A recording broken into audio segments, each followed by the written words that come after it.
እንበረደው ወማምን በጻይር ወድካም ያብጻኒ ያብጻይክሙ እስካመ ዮም በፍስሐ ወበሰላም። ያለ ደዌና ያለ ሕመም ያለ ጻይርና ያለ ድካም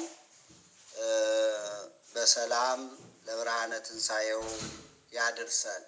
የተከበራችሁ የተወደዳችሁ የእግዚአብሔር ቤተሰቦች እናታችን የእመቤታችን የቅድስተ ቅዱሳን የንጽሕተ ንጹሐን የድንግል ማርያም የቃል ኪዳን ልጆች እንደምን ሰነበታችሁ? እንደምን አደራችሁ? እንደምን አረፈዳችሁ? ልዑል እግዚአብሔር የአባቶቻችን አምላክ ፈጣሪያችን ስሙ ለዘላለሙ የተመሰገነ ይሁን። እግዚአብሔር አምላካችን ሰሙነ ሕማማቱን ይባርክልን፣ ይቀድስልን፣ ለብርሃነ ትንሣኤው በሰላም ያድርሰን። ስግደታችንን እግዚአብሔር ይቀበልልን። ትናንት ሰኞ ምን እንደተሰራ ሕማማት ማለት ምን እንደሆነ አይተናል። በሰሙነ ሕማማት ምን ነገሮች እንደሚፈጸሙ አይተናል። በዕለተ ሰኞ ምን ነገሮች እንደተፈጸሙ፣ አንደኛ አንጽሖተ ቤተ መቅደስ፣ ቤተ መቅደሱን ያጸዳበት። ቤተ መቅደሱ ክርስቶስ ኢየሱስ እየተመሰገነ ወደ ቤተ መቅደሱ በሕፃናት አንደበት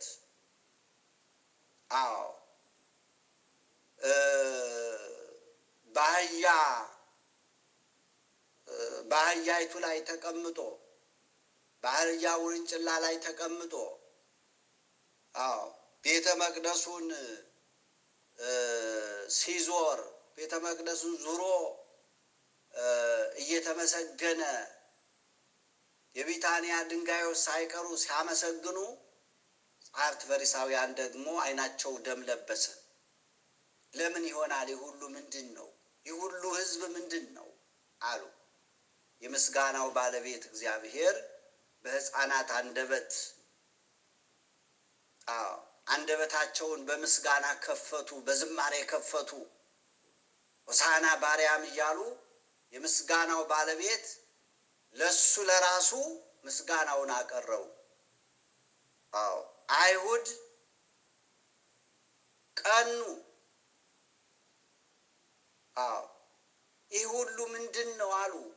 ሕዝብ ከፊት ለፊት ከኋላ በግራ በቀኝ እያጀበ ከ5 ገበያ የሚበዛ ሕዝብ ወይም ከ5,000 የሚበዛ ሕዝብ ይከተለው ስለነበረ ይህ ሁሉ የሚከተለው ምንድን ነው? ያ ሁሉ አንደበቱን ከፍቶ ሲያመሰግን ይህ ሁሉ ምስጋና ምንድን ነው? አይገባም አሉ። ይገባኛል አላቸው። ይገባኛል እንደሚገባኝ ማፈደቂቆ ሕፃናት ከሕፃናት አንደበት ምስጋናን ለራስህ አዘጋጀ ተብሎ የተጻፈውን አላነበባችሁ? እና ዝም እንዲሉ ንገራቸው አሉት። እንድመሰገን አስቀድመው ነቢያት ተናግረዋል። እናንተ እነዚህን ሰዎች ከፊት ለፊት ያሉትን የሚያመሰግኑትን ብትከለክሏቸው የቢታንያ ድንጋዮች መጥተው ያመሰግኑኛል አለ። የቢታንያ ድንጋዮች እየተንከባለሉ መጥተው አመሰገኑ። ድንጋዮቹ በሰው አንደበት አመሰገኑ እና የዝማሬ ቀን የምስጋና ቀን ነበረ። በዚህ ቀኑ። ይህ ብቻ አይደለም ወገኖቼ፣ ይህ ብቻ አይደለም። ወደ ቤተ መቅደሱ ሲገባ ቤተ መቅደሱ የመነገጃ የመሸቀጫ የሸቀጣ ሸቀጥ አድርገውት ነበር። ጌታችን መድኃኒታችን ኢየሱስ ክርስቶስ አዘነ ቤተ መቅደሱ እንደዚህ በመሆኑ። ለጊዜው ሕንፃው ቤተ መቅደሱ ማደሪያው እሱ የሚመሰገንበት ሰውና እግዚአብሔር የሚገናኙበት ስለሆነ አዘነ። ነገር ግን ሰውና ሰውነት ቤተ መቅደሳቸው የእግዚአብሔር ማደሪያ የሆነው ሰውነት እሱ ለማዳን ሰውን ለማዳን የተወለደው የተሰደደው የተጠመቀው የጾመው የተገረፈው የተቸነከረው የሞተው የተነሳው ለሰው ልጅ ነው። ሰውን ለማዳን ነው። ነገር ግን እነሱ የእግዚአብሔር ማደሪያ ሰውነታቸውን አርክሰውት ነበረ። በጣዖት አምልኮት፣ በክፋት፣ በተንኮል፣ በምቀኝነት፣ በዘረኝነት ሰውነት ቤተ መቅደሳቸውን አርክሰውት ነበር። ዛሬስ ወገኖች እኔና እናንተስ የእግዚአብሔር ማደሪያ የሆነውን ሰውነታችንን አላረከስንም? በዝሙት አላረከስንም? በጣዖት አምልኮት፣ በምኞት፣ በፖለቲካ፣ በተለያየ ነገር አእምሯችን አልቆሸሸም? ጣዖት አምልኮት ማለት ወገኖቼ ድንጋይ አለዝቦ እንጨት ጠርቦ መስገድ ብቻ አይደለም። ከእግዚአብሔር ፍቅር በላይ የሆነ ነገር ሁሉ ጣዖት ነው። ከእግዚአብሔር ፍቅር በላይ የሆነው ሁሉ ገንዘብ የምናበልክ ከሆነ ገንዘብ የምንወድ ከሆነ ገንዘብ እያመለክን ነው ወገኖቼ። ሰዎች የተለያየ ዝሙት የሚያፈቅሩ ከሆነ ዝሙትን ነው የሚያመልኩት።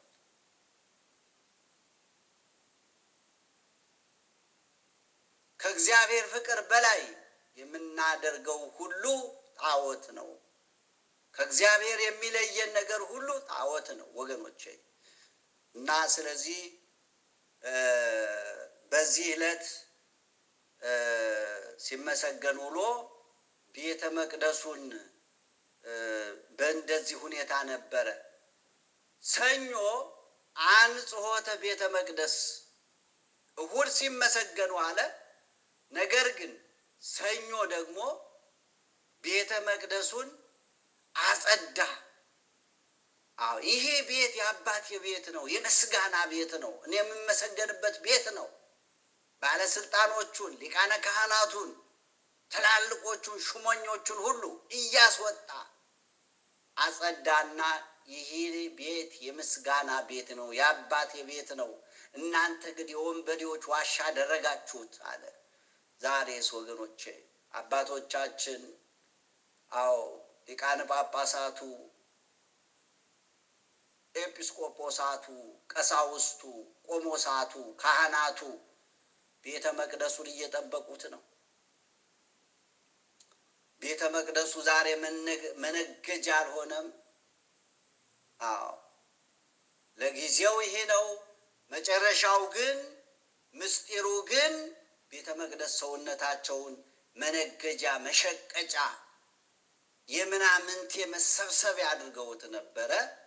ሊያድር በሰው ላይ ሊያድር የመጣው ክርስቶስ፣ ሊያድን የመጣው ክርስቶስ ቤተ መቅደሱን አጸዳ።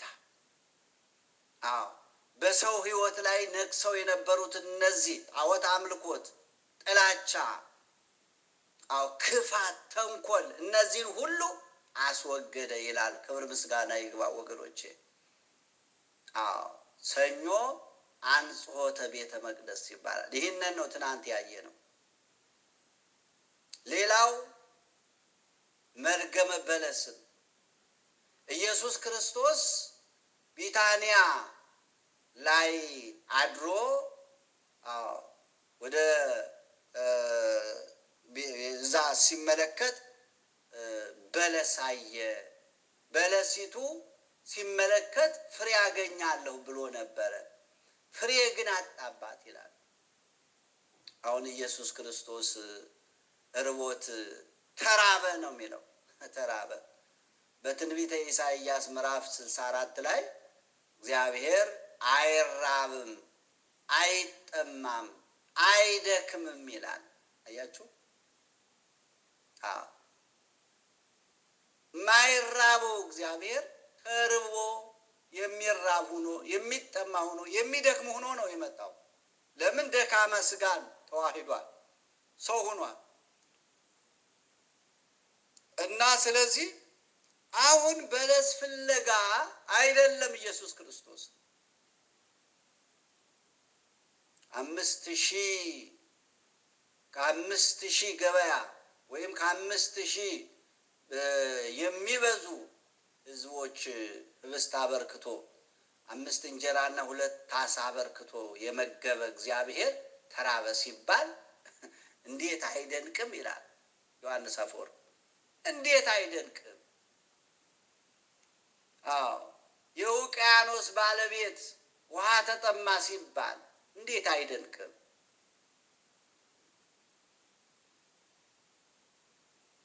ይደንቃል። እና ስለዚህ እነዚህ ሁለት ነገሮች ሰኞ ተደርገዋል። መርገመ በለስና አንጽሖተ ቤተ መቅደስ። ዛሬ ማክሰኞ የምናየው ሁለት ነገሮችን እንመለከታለን። አንደኛው ትናንት ቤተ መቅደሱን ሲያነጻ ሲያጸዳ ቤቱ የእግዚአብሔር ቤት ነው፣ እናንተ ግን የወንበዴዎች ዋሻ አደረጋችሁት ብሎ ሲያስወጣ ከማን ያገኘው ስልጣን ነው? እሱ ማን ነው? ይህን እንዲያደርግ ስልጣን የሰጠው ማን ነው? የሚል ጥያቄ ይዘው መጡ። አያችሁ፣ ሰኞ እንደዚህ ሲያደርግ ይህንን ስልጣን የሰጠው ማን ነው? ለምን አንጠይቅ ባሉ እና የጥያቄ ቀን ይባላል ወገኖቼ፣ የጥያቄ ቀን። የጥያቄ ቀን ይባላል። ጌታችን መድኃኒታችን ኢየሱስ ክርስቶስም ከነሱ ጥያቄ ተነስቶ ረዥም ትምህርት ሰፋ ያለ ትምህርት አስተምሯል እና የትምህርት ቀንም ይባላል። የትምህርትና የጥያቄ ቀን ይባላል። ሰፋ ያለ ትምህርት አስተምሯል ጌታችን ክብር ይግባውና ይህንን ኃይለ ቃል የምናገኘው በዕለተ ማክሰኞ በማቴዎስ ወንጌል ምዕራፍ 21 ቁጥር 23 ጀምሮ እስከ 25 የምናገኘው ነው። በማርቆስ ወንጌልም እንደዚህ ምዕራፍ 11 ላይ፣ በሉቃስ ወንጌልም በዮሐንስ ወንጌል ምዕራፍ 12 ከቁጥር 13 ጀምሮ፣ በሉቃስ ወንጌልም ምዕራፍ 20 ቁጥር 9 ጀምሮ እነዚህ አራቱም ወንጌላውያን ጽፈውልናል ማለት ነው። እንግዲህ ዕለተ ማክሰኞ እነዚህ ነገሮች እነዚህ የሚያስተምሩን በዚህ በዛሬው ዕለት የተፈጸመውን ነገር የሚነግሩን የሚገልጹን የሚያብራሩልን ጥቅሶች ናቸው ማለት ነው። አንደኛው የትምህርት ቀን ነው። ሁለተኛው የጥያቄ ቀን ይባላል። የትምህርት ቀን ጌታችን መድኃኒታችን ኢየሱስ ክርስቶስ ሰፊ ትምህርት ረጅም ትምህርት በቤተ መቅደስ ተገኝቶ በቤተ መቅደሱ ተገኝቶ ረጅም ትምህርት ስላስተማረ ዕለቱ የትምህርት ቀን ይባላል ማለት ነው። ክርስቲያን የሆነ ሁሉ ዛሬም ክርስቲያን የሆነ ሁሉ ቤተ ክርስቲያን መጥቶ ሊሰግድ ሊማር መጻሕፍት ሊያነብ የተለያዩ መጻሕፍቶችን ሊያነብ ሊጠይቅ ይገባል። ሊጠይቅ ይገባል ወገኖቼ፣ ልንጠይቅ ይገባናል ወገኖቼ። አዎ መምህራነ ቤተ ክርስቲያን አሉ መልስ የሚሰጡን። አዎ ጥያቄ ልንጠይቅ ይገባል። ያልገባንን ስለ ሃይማኖታችን ስለ እምነታችን ልንጠይቅ ይገባል፣ ልንማር ይገባል ወገኖቼ። ስለዚህ የጥያቄ ቀን ነው ዛሬም ወገኖቼ። አምላካችንን ፈጣሪያችንን ኢየሱስ ክርስቶስን ጥያቄ ይዘው ስለመጡ አይደለም ወገኖቼ። ጥያቄያቸው ግን ትክክል አልነበረም። አይሁድ ጸሐፍት ፈሪሳውያን ጥያቄ ይዞ መምጣታቸው ጥሩ ነው። አዎ የሚጠይቁት ጥያቄ ግን ተንኮል የተሞላበት ክፋት የተሞላበት ክፋት ያለበት ተንኮል ያለበት ስለነበረ ጥያቄያቸውን በጥያቄ መልሶላቸዋል። ዛሬም ወገኖቼ እኔና እናንተ ያልተመለሱልን ጥያቄዎች አሉ። አዎ ወገኖቼ በዚህ ክፋት በበዛበት ጎደሎ በሆነበት ዓለም ላይ ነው ያለነው። አንዱን ስንሞላው ሌላው ይጎድለናል። አንዱን ስንይዘው ሌላው ያመልጠናል። ሌላውን ቀዳዳ ስንደፍነው ሌላ ቀዳዳ ይፈጠራል። ጥያቄ አለን። ትክክለኛውን ጥያቄ ነው መጠየቅ ያለብን ወገኖቼ። አምላካችን ነው። ለጥያቄያችን መልስ አለው። ለጥያቄያችን መልስ ይሰጠናል። ጥያቄያችን ግን ትክክለኛ ጥያቄ ነው። በእምነት የምንጠይቀው ጥያቄ፣ በእውነት የምንጠይቀው ጥያቄ፣ በቅድስና የምንጠይቀው ጥያቄ፣ በንስሐ ሕይወት የምንጠይቀው ጥያቄ እግዚአብሔር ጎደሏችንን እንዲሞላ፣ ቀዳዳችንን እንዲደፍንልን፣ የጎደለውን እንዲሞላልን፣ የራቀውን እንዲያቀርብልን ጥያቄ መጠየቅ አለብን። ወገኖቼ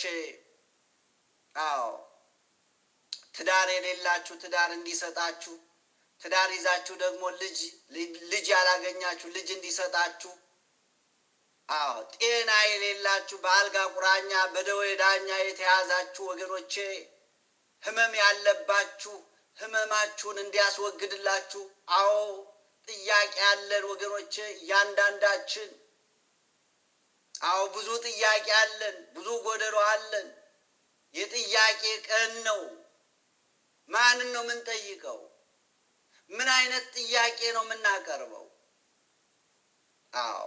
አምላካችን ለጥያቄያችን መልስ ይሰጣል። ጥያቄያችን ግን የጥርጣሬ፣ ጥያቄያችን ግን የክፋት፣ ጥያቄያችን ግን እንደ አይሁድ የመሰናክል መሆን የለበትም። ስለዚህ ነው የአይሁድን ጥያቄ፣ የጸሐፍት ፈሪሳውያንን ጥያቄ ይዘውት የመጡት ጥያቄ በክፋት ስለሆነ ጥያቄያቸውን በጥያቄ መለሰላቸው። ወገኖቼ በትክክል ከሱ ለመረዳት ከሱ ለማግኘት ለጥያቄያችን መልስ ይሰጠናል ብለው የእምነት ጥያቄ አይደለም ይዘውት የመጡ፣ የክፋት ነበረ። የክፋት ነበረ። የእግዚአብሔር ልጆች እኛስ ዛሬ የምንጠይቀው ጥያቄ የለም? የጎደለብን ነገር የለም? ብዙ የጎደለብን ነገር አለ ወገኖች። ሰላም የለንም፣ ፍቅር የለንም፣ አንድነት የለንም። በብዙ ነገር ዛሬ ሰው ተለያይቷል፣ ሰላም አጥቷል፣ ፍቅር አጥቷል፣ ፖለቲከኛ ሆኗል።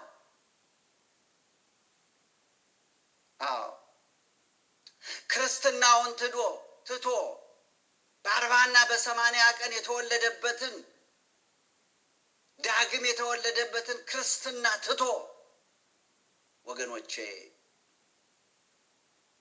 የፖለቲካ አቀንቃኝ፣ የፖለቲካ ተከታይ ሆኗል፣ ጎጠኛ ሆኗል። ዳግም የተወለደበትን ቤተ ክርስቲያን ትቶ ክርስትናውን ትቶ ቋንቋ የሚከተል ቋንቋ መንግስተ ሰማያት አያስገባም ወገኖቼ፣ መንግስተ ሰማያት አያስገባም። ቋንቋ መግቢያቢያ ነው። ስለዚህ ጥያቄ አለብን ወገኖቼ። ሁላችንም ጥያቄያቸውን በጥያቄ የመለሰላቸው ክፋት፣ ተንኮል በክፋት በተንኮል ስለመጡ ነው። በክፋት በተንኮል ስለመጡ ነው። ዛሬም እኔና እናንተ ብዙ ጥያቄ አለን ወገኖቼ። ጎደሏችን ብዙ ነው። እግዚአብሔርን እንፈልገዋለን መልስ እንዲሰጠን ለጥያቄያችን፣ ለጎደሏችን የራቀው እንዲያቀርብልን፣ የእምነት ጥያቄ ነው መጠየቅ ያለብን። በእምነት ሆነን በፍቅር ሆነን በንስሐ ሕይወት ሆነን ልባችን የተሰበረ ሆኖ ነው መጠየቅ ያለብን ወገኖች፣ እግዚአብሔር ልጆች እና የጥያቄ ቀን ይባላል። ጠያቂዎቹ የካህናት አለቆችና የሕዝብ አለቆች ሲሆኑ ጥያቄውም በማን ስልጣን እነዚህን ታደርጋለህ?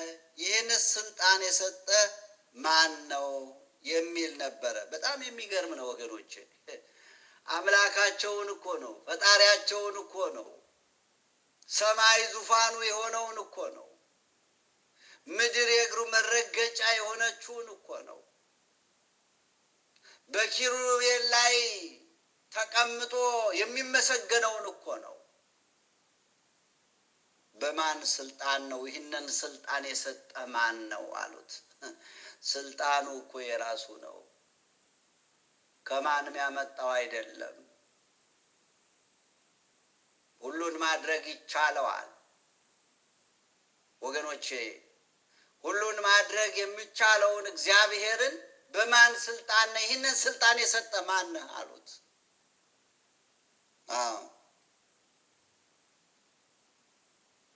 ማን ነው አሉት።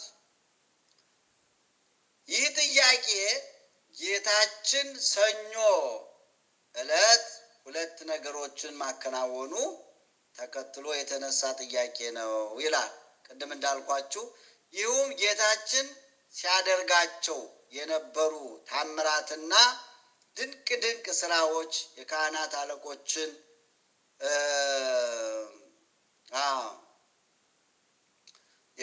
አለቆችን ከቤተ መቅደስ ስላስወጣቸው ስላጸዳቸው ጌታችንን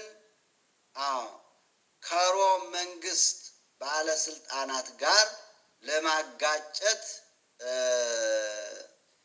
የጠቀሱት ወይም የቀየሱት ስልት ነው ማለት ነው።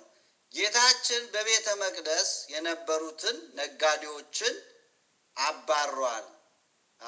እነዛ ካህናቶቹ ወደ ንግድ ገብተው ነጋዴ ሆነው ቤተ መቅደሱን ሁሉ መነገጃ አድርገውት ነበር ማለት ነው። መደቦቻቸውንም ገልብጦባቸዋል።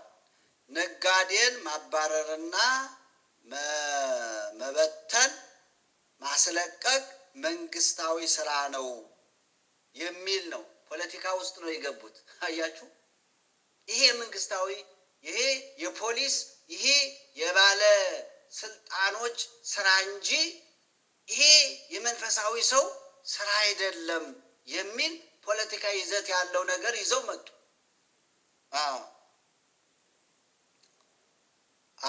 ስለዚህ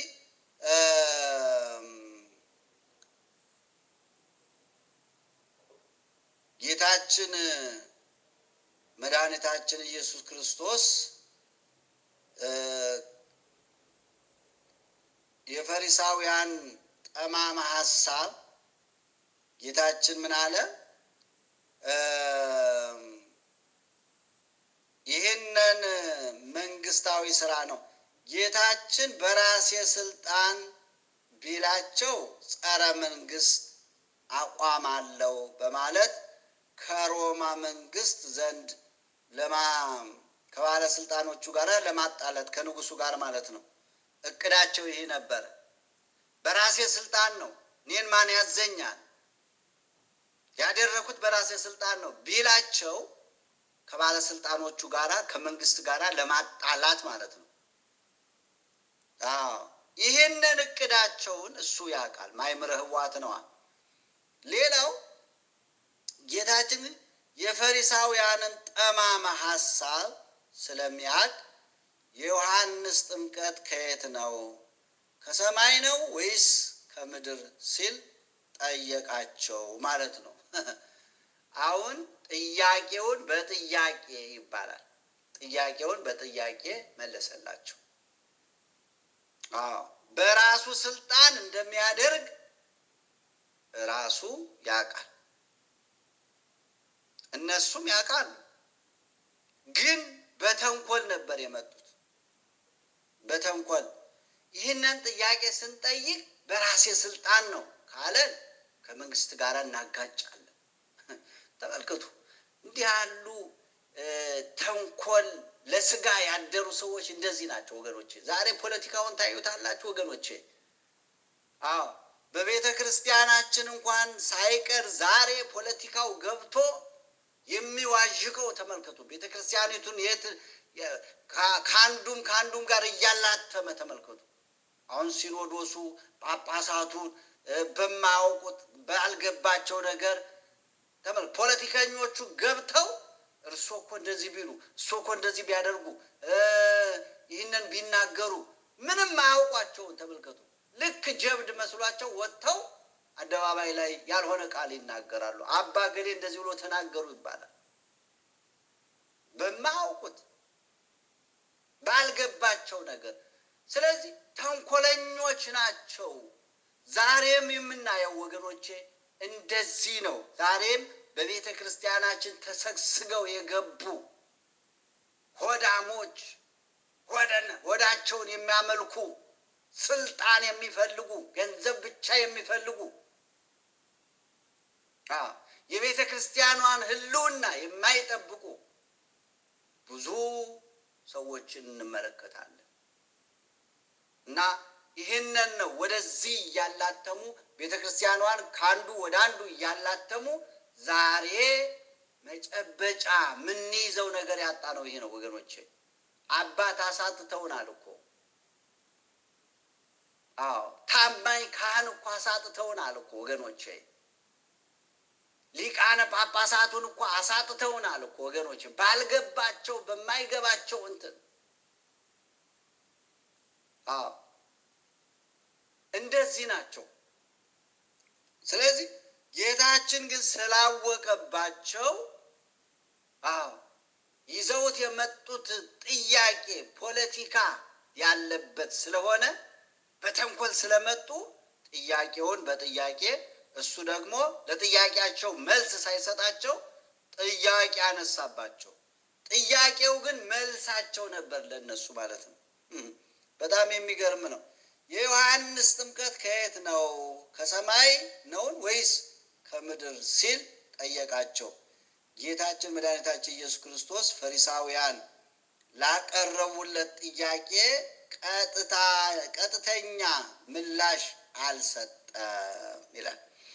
ምክንያቱም ጥያቄው ለከሳሾቹ ዓላማ ማሳካት አመች ሁኔታን ስለሚፈጥር ጥያቄውን በጥያቄ መልሶላቸዋል ማለት ነው። ጥያቄውን በጥያቄ ነው የመለሰላቸው። ዛሬም ወገኖቼ ያልሆነ ጥያቄ ምንጠይቅ ከሆነ እግዚአብሔርን ያልሆነ ጥያቄ ምንጠይቅ ከሆነ ጥያቄያችንን በጥያቄ ይመልሳል። ወገኖቼ ክርስቲያኖች በሕይወታችሁ ውስጥ ወገኖቼ ብዙ ጥያቄ አለ። በቤታችን ውስጥ፣ በሕይወታችን ውስጥ፣ በስራ ቦታችን፣ በሕይወታችን በእያንዳንዳችሁ ሕይወት ጥያቄ የሌለው ሰው የለም። ጥያቄ አለን። ለማን ነው የምንጠይቀው? ለአምላካችን። እውነተኛ ጥያቄ ነው መጠየቅ ያለብን ወገኖቼ። በእምነት ነው መጠየቅ ያለብን። በትህትና ነው መጠየቅ ያለብን። በንስሐ ሕይወት ነው መጠየቅ ያለብን። በጸሎት ነው መጠየቅ ያለብን ወገኖቼ። ስለዚህ እግዚአብሔርን እያመለክን ከፍ እያደረግን ነው መጠየቅ ያለብን። ስለዚህ በተንኮል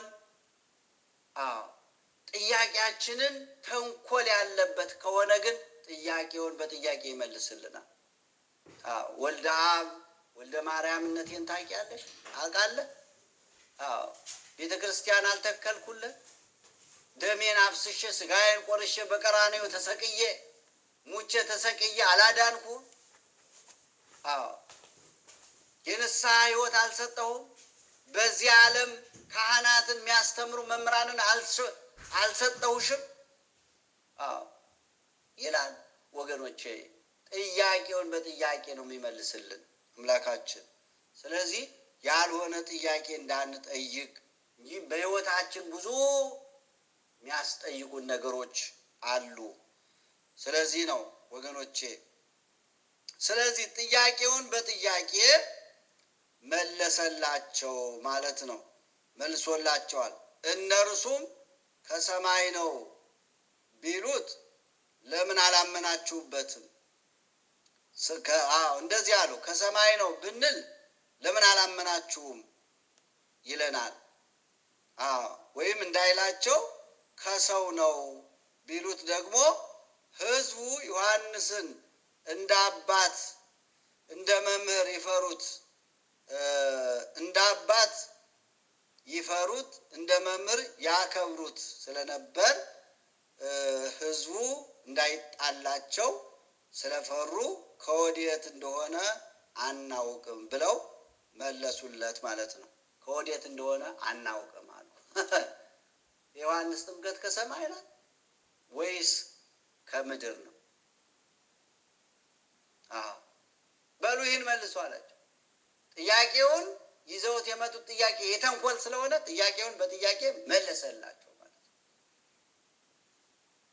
ስለዚህ ይህን ብንል ይህን ይለናል ብለው ዛሬም እንዲህ ያሉ መሰናክል የሆኑ ሰዎች አሉ ወገኖቼ። መሰናክል ሰው አይታችሁ ታውቃላችሁ ወገኖቼ? እንደው በስራ ቦታም ሊያጋጥማችሁ ይችላል እኮ ወገኖች። መሰናክል የሆኑ ሰዎች፣ ክፉ የሆኑ ሰዎች፣ ክፉ ብቻ የሚያስቡ ክፋት ብቻ የሚያስቡ ሰዎች አሉ። እግዚአብሔር ከመሰናክል ሰው እግዚአብሔር ይጠብቃችሁ ወገኖቼ። መሰናክል ሰዎች አሉ። ስራ ቦታ ላይም ሆነ በተለያየ ጎረቤትም ሆኑ ጓደኛም ሆነው መሰናክል የሆኑ በቃ ሀሳባቸው ሁሉ የሚያሰናክል ማለት ነው። ክፋት የተሞላበት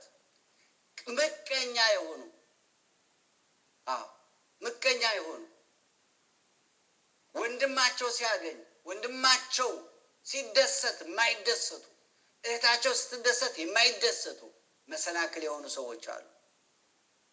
ብዙ ነገር እኮ ነው የሚያጋጥመን ወገኖቼ በሕይወታችሁ ውስጥ በጉርብትናም ይሁን በትዳርም እንደዚህ ያሉ ሰዎች አሉ። ሲጨቃጨቁ የሚኖሩ ሰዎች አሉ። ጥያቄ የሚጠይቁት የክፋት ነው። መልስ የሚሰጣጡት ደግሞ የክፋት የተንኮል ላብሽቀው ላበሽቃት እንደዚህ ላበሽቅሽ ብዬ ነው የሚሉ ሰዎች አሉ ወገኖቼ። ስለዚህ እንዲህ ያለ ክፋት ያለበት ነገር አይጠቅምም ወገኖቼ። እና እንዲህ ብሎ መለሰላቸው ማለት ነው። ጌታችን መድኃኒታችን ኢየሱስ ክርስቶስም እንዲህ አላቸው፣ እኔም በማን ስልጣን እነዚህን እንደማደርግ አልነግራችሁም አላቸው። እሱ የሚያደርገው በራሱ ስልጣን እንደሆነ በራሱ ፈቃድ እንደሆነ የመጣበት ዓላማ እንደሆነ መንገር ነበረበት። ነገር ግን በክፋት በተንኮል ስለመጡ እኔም አልነግራችሁም ማለት። ጥያቄያቸውን ግን መልሶላቸዋል። ጥያቄውን በምን መለሰ? በጥያቄ የእግዚአብሔር ልጆች። ስለዚህ እግዚአብሔር አሁንም በትህትና ማንጠይቅ ከሆነ በፍቅር ሁነን ማንጠይቅ ከሆነ በንስሐ ሕይወት ማንጠይቅ ከሆነ ጥያቄያችንን በጥያቄ ይጠይቃል ኢየሱስ ክርስቶስ። ሃይማኖት አልሰጠውሽም፣ ልጅነት አልሰጠውሽም፣ ዳግም አልተወለድሽም፣ ወለተ ማርያም፣ ወለተ ገብርኤል፣ ወለተ ሚካኤል አልተባልሽም፣ የእኔ ማደሪያ አልሆንሽም። ታዲያ ምንድን ነው በኃጢአት ራስሽን ያሳደፍሽው? ቤተ መቅደስ ሰውነትሽን ያረከስሽው ይላል እግዚአብሔር። ይጠይቀናል ወገኖች። ጥያቄውን በጥያቄ ይመልስልናል ማለት ነው። እና እኔም በማን ስልጣን እነዚህን እንደማደርግ አልነግራችሁም አላቸው። ይህን ጥያቄ መጠየቃቸውም እርሱ የሚያደርጋቸውን ተግባራት ሁሉ በራሱ ስልጣን እንዲያደርግ አጥተውት አልነበረም። አጥተውት አይደለም፣ ልቦናቸው በክፋትና በጥርጥር ስለተሞላ ነበር እንጂ ማለት ነው። በክፋት በተንኮል ስለሞላ እንጂ ይህንን አጥተውት አይደለም። በማን ስልጣን እንደሚያደርግ ያውቁታል በደንብ አድርገው። እሱም በማን ስልጣን እንደሚያደርግ ይነግራቸው ነበረ። ነገር ግን በክፋት በተንኮል በጥርጣሬ ስለመጡ ጥያቄያቸውን በጥያቄ መለሰላቸው። ዛሬም ወገኖቼ፣ ዛሬም ቢሆን መልካም ስራን በሰራን ጊዜ ከልዩ ልዩ ወገኖች የሚመጡ ፈተናዎች ለመልካም ስራችን እንቅፋት ሊሆኑ እንደሚችሉ መገንዘብ አለብን ማለት ነው። ብዙ ወገኖች ለቅን ሀሳባችን ለምን ሰዎች ክፉ ነገር ይመልሱልናል በማለት ሲጠይቁ ይሰማል ማለት ነው። ለቅን ሀሳባችን ከዓለም ዘንድ ተቃራኒ ነገር እንደሚጠብቀን ለመረዳት ዓለም የሚወደው የገዛ ወገኑን ነው። ጌታችን መድኃኒታችን ኢየሱስ ክርስቶስ ያስተማረው ትምህርት ነው። የገዛ ወገኑን ይወዳል ማለት ነው። የጌታችንን ትምህርት ልብ ልንለው ይገባል። በዘመናችን አሳልፈው ሊሰጡን የሚፈልጉ ሰዎች ፈታኝ ጥያቄ እንደሚያቀርቡልንም ከወዲሁ ልንገነዘብ ይገባል ማለት ነው። በዓለም ስንኖር ብዙ ጥያቄዎች የዓለም ሰዎች፣ ዓለማዊ የሆኑ ሰዎች ወይም ሰይጣን ያደረባቸው ሰዎች ያልሆኑ ጥያቄ እናንተ መልካም እያደረጋችሁ ለመልካም ስራችሁ ሌላ ጥያቄ የሚጠይቁ ሰዎች አሉ። ያንን መልካም ስራ ለምን እንደምትሰሩት ያውቃሉ። እና ስለዚህ እንዲህ ያሉ ነገሮች እንደሚመጡ የሚያስተምረን ትምህርት ነው ይሄ ትምህርትና የእግዚአብሔር ልጆች እንግዲህ ከዚህ ትምህርት የምንወስደው ሁለት ነገሮችን ነው። አንደኛ የጥያቄ ቀን ነው። ሁለተኛ የትምህርት ቀን ነው። ትምህርት መማር ያስፈልጋል። መማር እንደሚያስፈልገን ነው ጌታችን ቤተ መቅደስ ላይ ሆኖ ረጅም ሰዓት ሰፊ ጊዜ ሰፊ ትምህርት ያስተማራቸው። አስተምሯል ሰፊ ትምህርት እና የትምህርት ቀን የሚባለውም መማር ስላለብን፣ ማንበብ ስላለብን፣ መጠየቅ ስላለብን ጥያቄ መጠየቅ ያስፈልጋል ወገኖች። ጥያቄ በመጀመሪያ ፈጣሪያችንን መጠየቅ፣ በእምነት ሆነን፣ በንስሐ ሆነን፣ በፍቅር ሆነን፣ በትህትና ሆነን ራሳችንን ዝቅ አድርገን የጎደለብንን ሁሉ እንዲሞላልን፣ ያልተመለሰልን ጥያቄ ሁሉ እንዲመልስልን። ጥያቄ መመለስ ለጥያቄዎቻችን ጥያቄ መመለስ የሚችለው እሱ ብቻ ነው ወገኖቼ። ሰዎች የማይሰጡንን፣ ሰዎች የማይመልሱልንን ጥያቄ ሁሉ መመለስ የሚችለው እሱ ስለሆነ የእግዚአብሔር ልጆች። ስለዚህ ለጥያቄዎቻችሁ ሁሉ ጠይቁ አምላካችሁን፣ ፈጣሪያችሁን።